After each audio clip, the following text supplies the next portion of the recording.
Hello बच्चों, आज हम लोग डाइजेस्टिव सिस्टम के बारे में पढ़ने वाले हैं। मैंने पिछले लेक्चर में आप लोग को बताया था कि जो हमारा डाइजेशन का प्रोसेस है वो हमारे बॉडी में होता है और वो जो डाइजेशन का प्रोसेस है वो एक सिस्टम में होता है। मैंने आपको पिछले लेक्चर में ये बताया था कि जो डाइजेशन का प्रोसेस है वो किसके लिए परफॉर्म होता है और क्यों परफॉर्म होता है, हमें डाइजेशन से क्या मिलता है। मैंने आप लोग को पहले बता रखा है कि जो हमारा डाइजेशन का प्रोसेस है वो फूड के लिए होता है और फूड में क्या होता है, फूड में होता है न्यूट्रिएंट्स। फूड जो होता है ये किसी भी ऑर्गेनिजम्स के लिए एक बेसिक रिक्वायरमेंट होता है ताकि वो उससे एनर्जी गेन कर सके। एनर्जी जो है वो आसानी से नहीं मिलता, इसके लिए हमें क्या करना होता है, फूड को सबसे पहले डाइजेस्ट करना पड़ता है और फूड में जो प्रेजेंट न्यूट्रिएंट्स होते हैं जैसे कि मैक्रोन्यूट्रिएंट्स और माइक्रोन्यूट्रिएंट्स, उसे हमें पहले बाहर निकालना होता है और उसे ही हमारा बॉडी कंज्यूम करता है। पूरा का पूरा फूड कभी भी कंज्यूम नहीं हो सकता। मैंने आपको बताया था कि जो हमारा फूड होता है वो एक कॉम्प्लेक्स फॉर्म में होता है, यानी कि फूड जो होता है वो एक कॉम्प्लेक्स ऑर्गेनिक मटेरियल है, यानी कि एक फूड जो है हमारा एक कॉम्प्लेक्स ऑर्गेनिक सब्सटेंस है। इसे क्या करना है, डाइजेशन प्रोसेस के थ्रू इसे सिंपल ऑर्गेनिक मॉलिक्यूल्स में कन्वर्ट करना होता है। क्यों? क्योंकि हमारा जो कॉम्प्लेक्स ऑर्गेनिक मॉलिक्यूल्स हैं वो हमारा बॉडी डायरेक्टली एब्जॉर्ब नहीं कर सकता, वो डायरेक्टली उसे जो है वो वाटर में जो है डिसॉल्व नहीं हो सकता। जब वो वाटर में डिसॉल्व नहीं हो पाता है तो वो हमारा जो ट्रांसपोर्ट सिस्टम है जैसे ब्लड और लिम्फ, उसमें वो एब्जॉर्ब नहीं हो पाता। जब वो एब्जॉर्ब नहीं हो पाएगा तो वो हमारे सेल्स तक नहीं पहुंच पाएगा। जब वो हमारे सेल्स तक नहीं पहुंच पाएगा तो हमारा जो बॉडी है उस फूड के न्यूट्रिएंट्स को यूटिलाइज नहीं कर पाएगा। जब वो फूड को जो हमारा बॉडी है जब फूड में प्रेजेंट न्यूट्रिएंट्स को यूटिलाइज नहीं कर पाएगा तो मेटाबॉलिज्म का प्रोसेस नहीं होगा। मेटाबॉलिज्म का प्रोसेस नहीं होगा तो बॉडी को एनर्जी नहीं मिलेगा। इसलिए हमारा क्या करता है, बॉडी सबसे पहले फूड से न्यूट्रिएंट्स को बाहर निकालता है। तो बच्चों, आज हम लोग समझने वाले हैं कि फूड से जो हमारा न्यूट्रिएंट्स है वो किस तरह से बाहर निकलता है। मैंने आप लोग को बता दिया था कि फूड में जो न्यूट्रिएंट्स होते हैं वो हमारे मैक्रोन्यूट्रिएंट्स और माइक्रोन्यूट्रिएंट्स होते हैं, यानी कि कुछ ऐसे न्यूट्रिएंट्स होते हैं जिसकी अगर हमें बॉडी की बात करें उसे लार्ज अमाउंट में रिक्वायर्ड होता है, यानी कि उसे ज़्यादा अमाउंट में चाहिए ताकि वो ज़्यादा से ज़्यादा एनर्जी बना सके और हमारा जो मेटाबॉलिक एक्टिविटी है, हमारा जो डे टू डे वर्क है, हमारा जो दिनचर्या है वो सही से वर्क हो, वो फंक्शनल हो सके, हमारे और भी जो प्रोसेस हैं वो सारे फंक्शनल हो सकें। ये मैंने आपको पहले बता दिया है। फिर मैं आपको बता देता हूं, जो हमारे मैक्रोन्यूट्रिएंट्स होते हैं वो होते हैं कार्बोहाइड्रेट्स, प्रोटीन्स और फैट्स। जो हमारे माइक्रोन्यूट्रिएंट्स होते हैं वो होते हैं विटामिन्स और हम बात करें तो मिनरल्स और वाटर। इस तरह से ये हमारे क्या होते हैं, ये हमारे और इसके अलावा भी बहुत सारी चीज़ें होती हैं, ये सारे होते हैं हमारे माइक्रोन्यूट्रिएंट्स। इनकी अगर हम क्वांटिटी की बात करें तो ये हमें लेस अमाउंट में रिक्वायर्ड होता है। क्यों? क्योंकि इनका जो रोल होता है वो एनर्जी प्रोडक्शन में नहीं होता, बल्कि इनका जो रोल होता है वो होता है किसमें, वो होता है जो हमारे मेटाबॉलिक एक्टिविटीज हो रही हैं, जो हमारा डाइजेशन का प्रोसेस हो रहा है, उनमें जो एंजाइम्स इन्वॉल्व हैं उनके रेट को इंक्रीज करना या डिक्रीज करना, या इनके अलावे जो हमारे न्यूट्रिएंट्स हैं उसको एक प्लेस से दूसरे प्लेस तक लेके जाने में हेल्प करता है।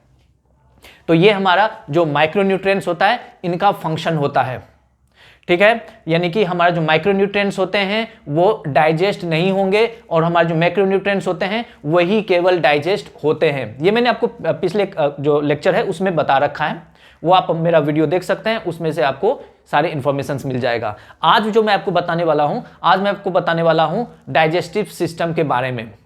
मैंने आपको यह बता दिया था कि डाइजेशन का प्रोसेस कैसे होता है। डाइजेशन का प्रोसेस हमारा एक हाइड्रोलाइटिक प्रोसेस है जिसमें एंजाइमेटिक रिएक्शंस होते हैं, जिससे हमारे जो पॉलीसेक्राइड्स हैं या फिर हम बोलें जो कॉम्प्लेक्स ऑर्गेनिक फूड मैटर हैं उनका सबसे पहले क्या होगा, उनका सबसे पहले जो सिंपल ऑर्गेनिक मैटर है उसमें कन्वर्जन होगा। उसके कन्वर्जन के लिए डिफरेंट मेथड्स और प्रोसेस काम में आते हैं। ये जो डिफरेंट मेथड्स और प्रोसेस होते हैं वो होते हैं 2 टाइप्स के। पहला होता है मैकेनिकल प्रोसेस, जिसके माध्यम से हमारा जो सॉलिड फूड मैटर है उसे सिंपल उसके स्मॉल पार्टिकल्स में पहले तोड़ दिया जाता है, ताकि हमारे जो एंजाइम्स हैं वो आसानी से उसके ऊपर एक्ट कर सके, उसके ऊपर वर्क कर सके, उसके ऊपर क्या है एंजाइमेटिक रिएक्शंस आसानी से हो सके, जो कि हमारा क्या है वो हमारा क्या है आसानी से उसके ऊपर रिएक्ट हो सके, और वहां से जो हमारे फूड पार्टिकल्स हैं उनसे हमारा जो सिंपल ऑर्गेनिक मॉलिक्यूल्स है, अगर मैं बात करूं ग्लूकोज की, तो ग्लूकोज का जो कॉम्प्लेक्स यानी पॉलीसेक्राइड फॉर्म होता है जैसे कि कार्बोहाइड्रेट और स्टार्च, उनसे हमें ग्लूकोज का जो मिलने का प्रोसेस है वो होगा कैसे, पहले तो मैकेनिकली क्या करेंगे, जो हमारा कोई भी सब्सटेंस है जैसे फूड है, जैसे कि हमारा राइस हो गया, ब्रेड हो गया और पल्स हो गया, इस तरह से जो भी फूड मैटर है उसमें जो कॉम्प्लेक्स फॉर्म में है उससे हम सबसे पहले क्या करेंगे, सिंपल फॉर्म वाला जो हमारा फूड मैटर है उसे बाहर निकाल लेंगे। वो जो मेथड होता है, सबसे पहले जो हमारा सॉलिड फूड है उसे हम लोग स्मॉल पार्टिकल साइज में कन्वर्ट कर देते हैं। वो हमारा जो बॉडी है, जो हमारा डाइजेस्टिव सिस्टम है, वो मैकेनिकल प्रोसेस के थ्रू इस प्रोसेस को परफॉर्म करता है, इस वर्क को परफॉर्म करता है। दूसरा होता है केमिकल डाइजेशन, जो हमारे फूड में जो बॉन्ड्स प्रेजेंट होते हैं, जो बॉन्ड्स प्रेजेंट हैं उसे ब्रेक करने का काम करता है कौन, केमिकल्स, जो हमारे शरीर में एंजाइम के फॉर्म में होते हैं। वो क्या करते हैं, वो उसे ब्रेक कर देते हैं, और ब्रेक करने के बाद जो हमारा फूड है वो क्या होगा, एंजाइम्स क्या करेंगे, हमारा जो फूड है, जो कॉम्प्लेक्स फूड है उस पर वर्कआउट करेगा, वर्कआउट करके क्या करेगा, उसे स्मॉल फॉर्म में कन्वर्ट कर देगा। यानी कि अगर पॉलीसेक्राइड है उसे मोनोसेक्राइड में कन्वर्ट कर देगा। मोनोसेक्राइड्स क्या होते हैं, जैसे कि ग्लूकोज है वो एक मोनोसेक्राइड है। अब ये क्या करेगा, मोनोसेक्राइड जो है वो हमारे डाइजेस्टिव सिस्टम में जो हमारा ट्रांसपोर्ट करने वाला सिस्टम है, जहां से न्यूट्रिएंट्स का ट्रांसपोर्टेशन होता है, जैसे कि ब्लड और लिम्फेटिक सिस्टम, ब्लड का सर्कुलेटरी सिस्टम और लिम्फेटिक सिस्टम, तो ब्लड और लिम्फ के माध्यम से है ना क्या होगा, जो हमारे न्यूट्रिएंट्स हैं वो एब्जॉर्ब कर लिए जाएंगे, वो एब्जॉर्ब कर लिए जाएंगे, और एब्जॉर्ब करने के बाद ये हमारे डिफरेंट टिश्यूज सेल्स तक पहुंचा दिए जाएंगे, जो फर्दर ये हमारे सेल्स के द्वारा एब्जॉर्ब कर लिए जाएंगे, और वहां पे होगा उसका फर्दर मेटाबॉलिज्म, जिससे कि हमें एनर्जी मिलेगा और जो भी रिक्वायर्ड चीजें हैं वो सारी चीजें मिलेंगी। तो इस तरह से हमारा जो डाइजेस्टिव सिस्टम है वो वर्क करता है। आज जो मैं आप लोग को बताने वाला हूं आज है वो डाइजेस्टिव सिस्टम। तो समझते हैं आज डाइजेस्टिव सिस्टम क्या होता है। आज का जो टॉपिक है वो है digestive system. Digestive system, digestive system में क्या होगा, डाइजेस्टिव सिस्टम में होता है डाइजेशन का प्रोसेस।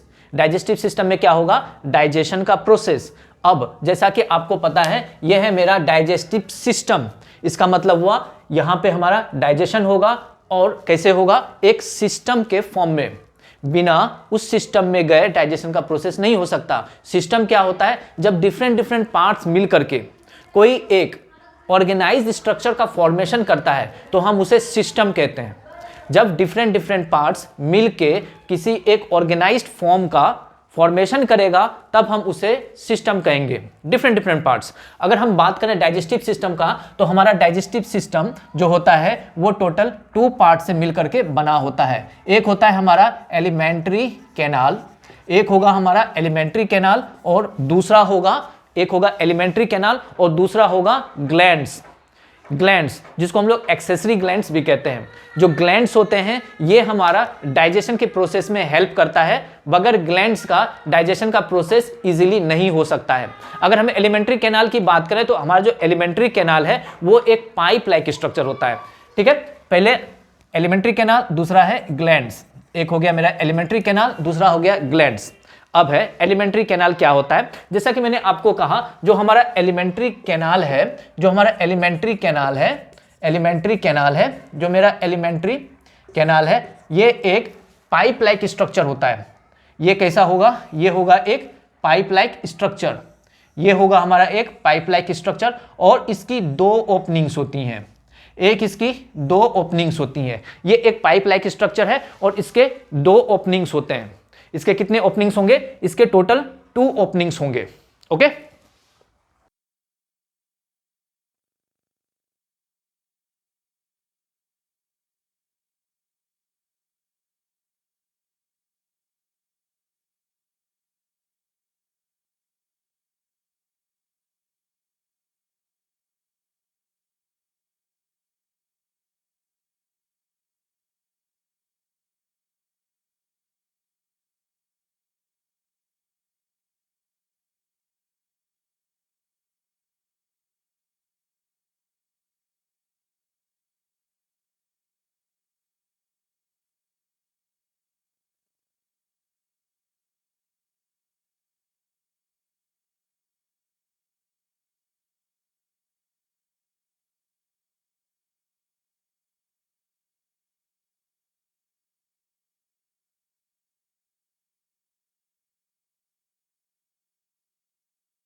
तो बच्चों जैसा कि आपने देखा कि हमारा जो एलिमेंट्री कैनाल है उसके टोटल कितने रीजन्स हो गए, अगर हम देखें अलग अलग तो अलग अलग पार्ट्स हो गए। माउथ वाला पार्ट हो गया, इसोफेगस वाला पार्ट हो गया, स्टोमैक वाला पार्ट हो गया, स्मॉल इंटेस्टाइन, लार्ज इंटेस्टाइन और एनस, ये टोटल हमारे पार्ट्स हो गए।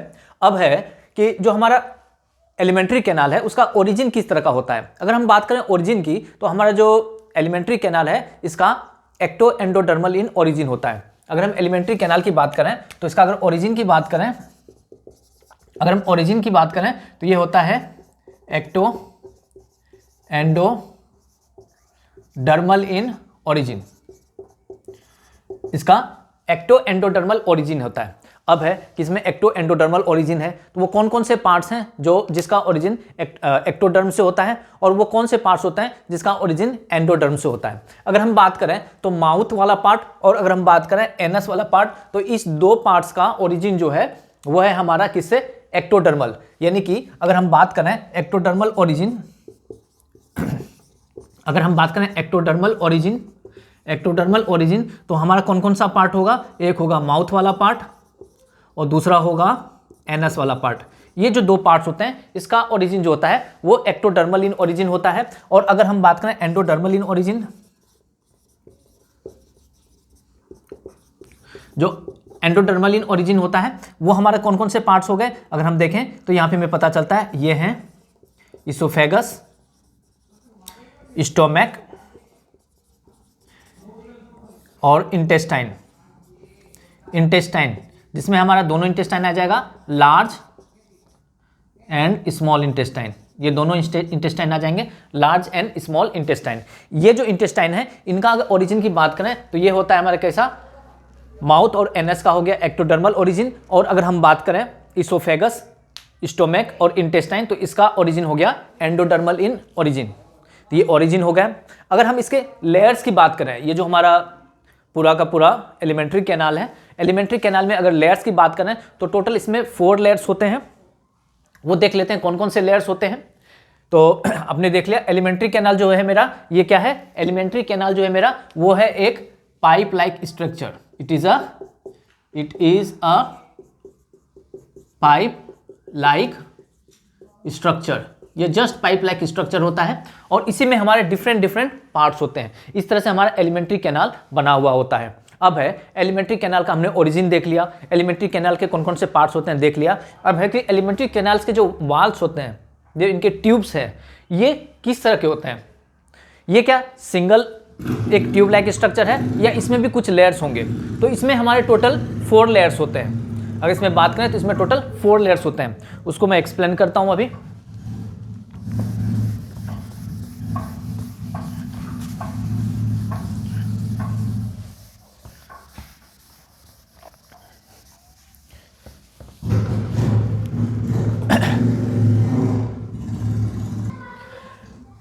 एलिमेंट्री कैनाल के हमारे टोटल 4 लेयर्स होते हैं। वो कौन कौन से लेयर होते हैं वो देख लेते हैं।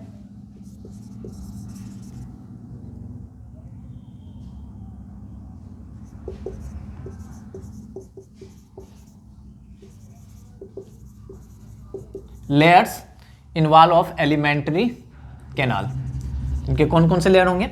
मैंने कहा कि ये जो हमारा एलिमेंट्री कैनाल होता है, ये हमारा जो एलिमेंट्री कैनाल होता है ये हमारा कैसा होता है, एक पाइप लाइक स्ट्रक्चर होता है। इसके 2 ओपनिंग्स होते हैं, एक ओपनिंग जिसको माउथ कहते हैं, दूसरा ओपनिंग जिसे एनस कहते हैं। ये हमने देख लिया। अब अगर हम इनका कोई एक ले लें तो हम देखते हैं इसमें कौन कौन सा होता है। अगर हम इसकी बात करें तो इसकी अगर हम सेल्स की स्टडी करें तो देखें कैसा होता है। इसमें टोटल कितने होंगे, 4 लेयर्स। 4 लेयर्स, वो 4 लेयर्स कौन कौन से होंगे। पहला लेयर होगा सिरोसा, दूसरा होगा मस्क्यूलरिस, थर्ड लेयर होता है वो होता है सब म्यूकोसा और हमारा 4th लेयर है वो है म्यूकोसा। इस तरह से इसमें 4 लेयर्स होते हैं। ठीक है, इन सारे लेयर्स को हम 1 बाय 1 स्टडी करते हैं। एलिमेंट्री कैनाल, जैसा कि आपने देखा एलिमेंट्री कैनाल्स में कितने हो गए, 4 लेयर्स। एलिमेंट्री कैनाल के वाल में हो गए 4 लेयर्स, जैसा सिरोसा, म्यूकोसा, सब म्यूकोसा और म्यूकोसा। देखिए जो हमारा सिरोसा है ये हमारा आउटर मोस्ट लेयर होता है, आउटर मोस्ट लेयर, म्यूकोसा जो होता है ये हमारा इनर मोस्ट लेयर होता है, ये हमारा इनर मोस्ट लेयर होता है, और इसके बीच में हमारा मस्कुलरिस और सब म्यूकोसा लेयर्स प्रेजेंट होते हैं। अब हम वन बाय वन इन सब की स्टडी कर लेते हैं और देखते हैं इनका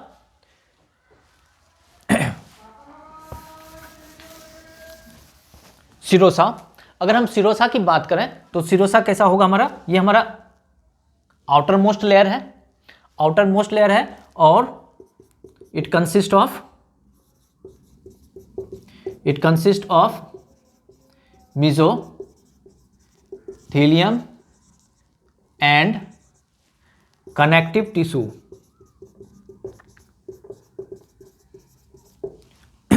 दूसरा जो था हमारा वो था मस्कुलरिस। मस्कुलरिस में हमारा मसल फाइबर्स होता है, मस्कुलरिस में हमारा मसल फाइबर्स होता है। अगर हम आउटर, इसमें दो सर्कल्स होते हैं, एक आउटर सर्कल और एक इनर सर्कल, तो हमारे इसमें क्या हो गया, आउटर सर्कल और इनर सर्कल। अगर आउटर सर्कल की बात करें तो आउटर सर्कल में मेरा कैसा होगा, लॉन्जिट्यूडिनल मसल फाइबर्स होंगे, और इनर सर्कल की अगर बात करें तो इसमें कैसा होगा, सर्कुलर मसल फाइबर्स होंगे। अगर हम मस्कुलरिस की बात करें तो इसका जो आउटर सर्कल होता है, आउटर सर्कल होता है वो कैसा होगा, आउटर सर्कल की अगर बात करें तो इसमें क्या होगा, इसमें होगा हमारा लॉन्जिट्यूडिनल मसल फाइबर्स। और अगर हम बात करें इसके इनर लेयर की या इनर सर्कल की तो इसमें कैसा होगा, इसमें होगा हमारा सर्कुलर मसल फाइबर्स। तो इसमें हमने क्या देखा, इसमें हमारे टोटल 2 लेयर्स हो गए। एक हो गया इनर जो कि सर्कुलर लेयर होता है, और एक हो गया आउटर जो कि हमारा लॉन्जिट्यूडल मसल फाइबर से बना हुआ होता है। इस तरह से ये हमारा एलिमेंट्री कैनाल का दूसरा मस्कुलरिस जो होता है ये लेयर होता है। अब हम थर्ड लेयर की बात करें जो कि हमारा है सब म्यूकोसा की अगर हम बात करें तो ये किस तरह का होता है इसको समझते हैं। हमारा जो सब म्यूकोसा होता है उसमें क्या क्या होगा वो देख लेते हैं। सब म्यूकोसा ये किस तरह का होता है इसे हम लोग देख लेते हैं। सब म्यूकोसा जो होता है हमारा ये कैसा होगा, ये किस तरह से बना होगा और इसमें क्या क्या चीजें होंगी। सब म्यूकोसा में अगर हम बात करें तो सब म्यूकोसा में जो होता है हमारा पहले ग्लैंड्स प्रेजेंट होंगे, इसके अलावे इसमें नर्व फाइबर्स भी होते हैं। इसमें हमारे क्या होंगे, नर्व फाइबर्स। सब म्यूकोसा लेयर में और क्या होंगे हमारे, ब्लड और जो लिम्फेटिक वेसल्स होते हैं ये भी हमारा सब म्यूकोसा वाले लेयर में प्रेजेंट होगा। जो हमारा ब्लड और लिम्फ वेसल्स होते हैं, प्रेजेंट होते हैं। और अगर हम सब म्यूकोसा की बात करें ये जो होता है हमारा लूज कनेक्टिव टिश्यू से मिलकर के बना हुआ होता है। कैसा बना होता है, लूज कनेक्टिव टिश्यू से, लूज कनेक्टिव टिश्यूज, ये हमारा लूज कनेक्टिव टिश्यू से मिलकर के बना हुआ होता है। तो जो हमारा सब म्यूकोसा वाला है लेयर वो हमारा मोस्ट इंपॉर्टेंट लेयर है। इसमें हमारे ग्लैंड्स होते हैं, इसमें हमारा नर्व फाइबर्स होते हैं, ब्लड और लिम्फ वेसल्स इसमें प्रेजेंट होते हैं, लूज कनेक्टिव टिश्यूज इसमें प्रेजेंट होते हैं। तो ये हमने देख लिया कि हमारा सब म्यूकोसा वाला लेयर इस तरह से होता है। अब अगर हम म्यूकोसा की बात करें तो ये हमारा सबसे इनर मोस्ट लेयर होता है। अगर हम म्यूकोसा की बात करें तो ये हमारा सबसे इनर मोस्ट लेयर होता है, ये हमारा सबसे इनर मोस्ट लेयर होता है, ये हमारा सबसे इनर मोस्ट लेयर होता है। फोर्थ लेयर ये हमारा सबसे इनर मोस्ट लेयर है जिसको हम कहते हैं म्यूकोसा। अब इसमें देख लेते हैं क्या क्या इसमें प्रेजेंट होता है। ये हमारा सबसे इनर मोस्ट लेयर है। अगर हम एलिमेंट्री कैनाल की बात करें, इस एलिमेंट्री कैनाल में जो हमारा सबसे इनर मोस्ट लेयर होता है वो कुछ इस तरह से होता है, वो कुछ इस तरह से होता है। इसका मतलब है ये जो हमारा म्यूकोसा वाला लेयर है ये इर्रेगुलर शेप्ड है, ये इर्रेगुलर शेप्ड है, ये इर्रेगुलर शेप्ड है। और अगर हम इसे बाहर निकाल के देखें तो ये हमारा इर्रेगुलर शेप्ड होता है।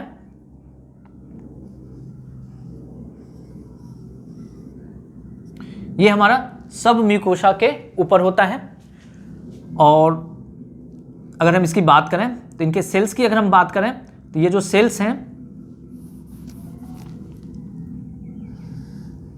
अगर हम इस तरह से देखें, ये इस तरह से होगा कुछ।